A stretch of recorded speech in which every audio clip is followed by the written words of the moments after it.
Assalamu alaikum and welcome to Women in Islam, a program where we reflect on the stories from women, inspirational stories, motivating stories from women in South Africa and abroad. Joining me today is Shahista Thokan. Shahista is an NLP coach and an entrepreneur.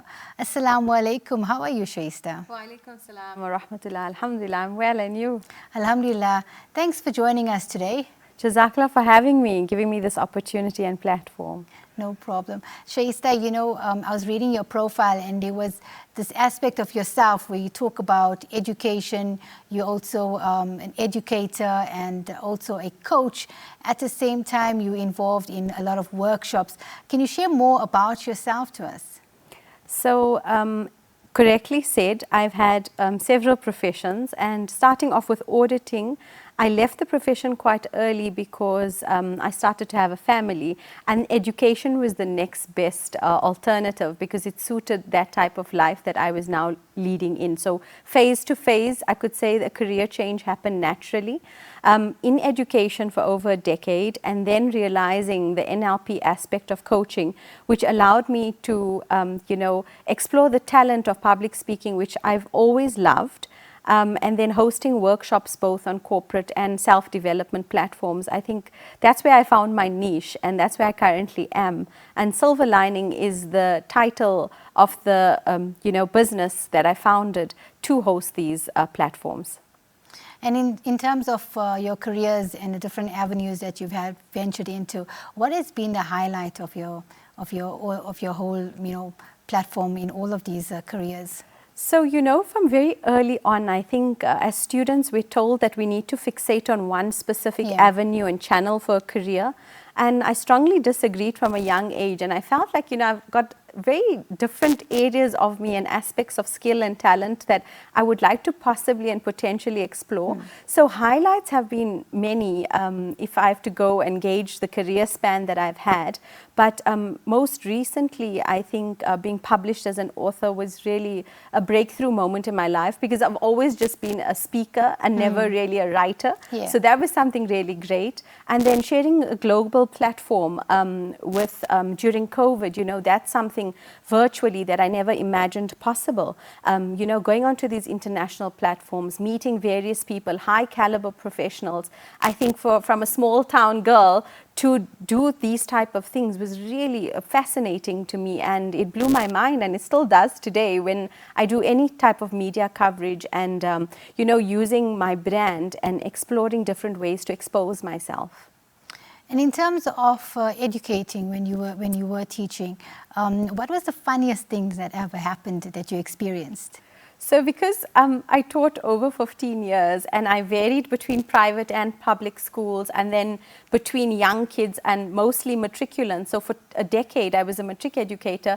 I would say funniest would be centered towards the younger kids. So I don't take myself very seriously. I'm quite spontaneous and I don't mind being the butt of any joke. So I think with the younger kids, they really explored that in me, and funny moments would range between me racing them at the sports days and coming out last, or anything in the classroom that especially my accent, because I'm from Natal, teaching in Gauteng schools, and a subject like Afrikaans, they really made fun of my accent. Until now, my husband and my kids, certain catchphrases and words, they would laugh at me. Yes. So I think just finding the humor in that and exploring that how different we are and how people perceive us to be. That's true. It's very often where we, I school also in Natal, so sometimes like our words are always mixed with the Joburg accent, and yes, I know I've also been teased several times. So I know that experience. Yeah, I know, definitely. Yeah. And tell me, with Silver Lining, you founded the workshop, the organization. What inspired you to do this? So it was actually in 2016. I was a teacher then, having transitioned into teaching for a decade. And my brother had passed on at a young age, at the age of 19. And I had to really introspect at that point and say, well, look, I'm living such a good life. I'm earning well. I'm concentrating on my family and kids. But what part of me and my life is actually being given back to the community? How will I then be remembered and inspire people? And the word silver lining just popped up to me because it was a very dark phase. So with every dark cloud comes a silver lining, and I needed to explore that, and I needed to change the way I saw life and things, and my career again once more was at the pivotal point in that moment. And Silver Lining was born from the idea that I want to serve the community now, and I don't want to just serve myself and my family.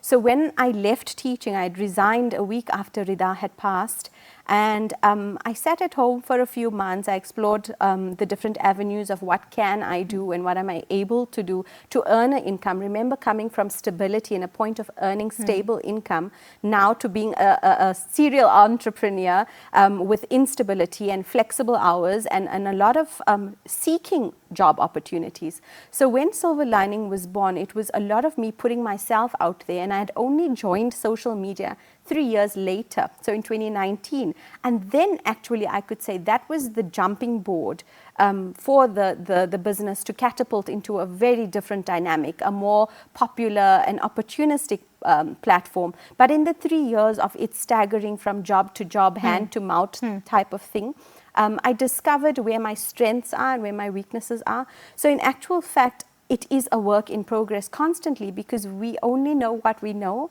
and we need to actually teach ourselves more and more to evolve with this changing environment. You just mentioned about the staggering moments during the whole startup with Silver Lining. I'm sure you must have had a support structure during that time.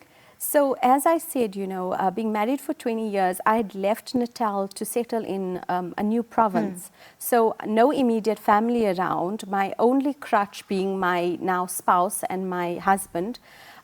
We developed a repertoire where collaboration and partnership and teamwork was everything. So the support structure was ideally based on that I needed to work for myself, but he needed to help me in the interim with that. And as you know, as women, we juggle between working and motherhood and parenting and house duties and so on and so forth. So having him as a strong support structure was very important, but then depending on myself also in certain aspects of good organizational skills. I mean, that was imperative for me to have, especially having so many children, and then committing. So if I had to take on a project or commit to any person or individual for coaching, I would have to show up at my best self, in my 100% capacity. And that takes a lot from an individual, because we have other things that we could potentially be doing in that time. So it's just about knowing what to prioritize, but also knowing how to juggle those aspects.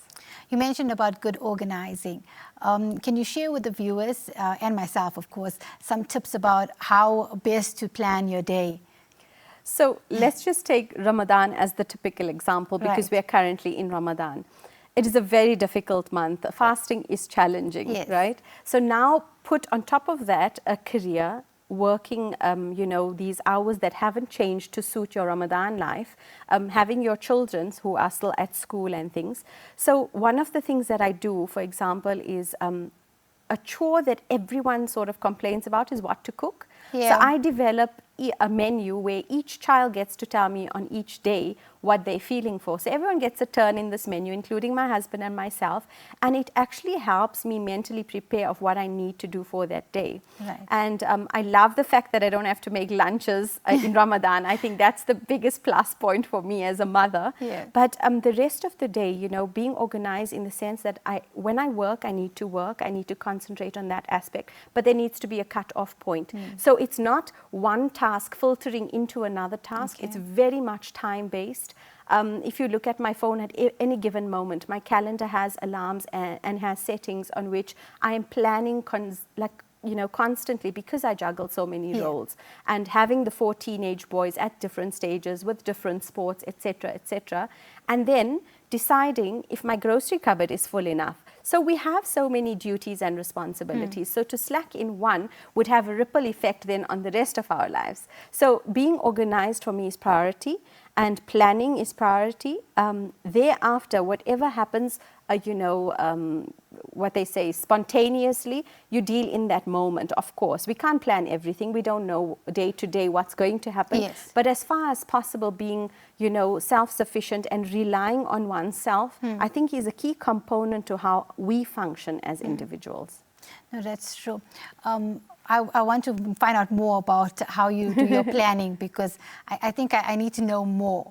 And I'm sure the viewers will also want to get more tips from you. But we're going to hear more about this after the break. Inshallah, Shahista will give us a bigger idea of how she plans her day from, Seri and until iftar, alhamdulillah.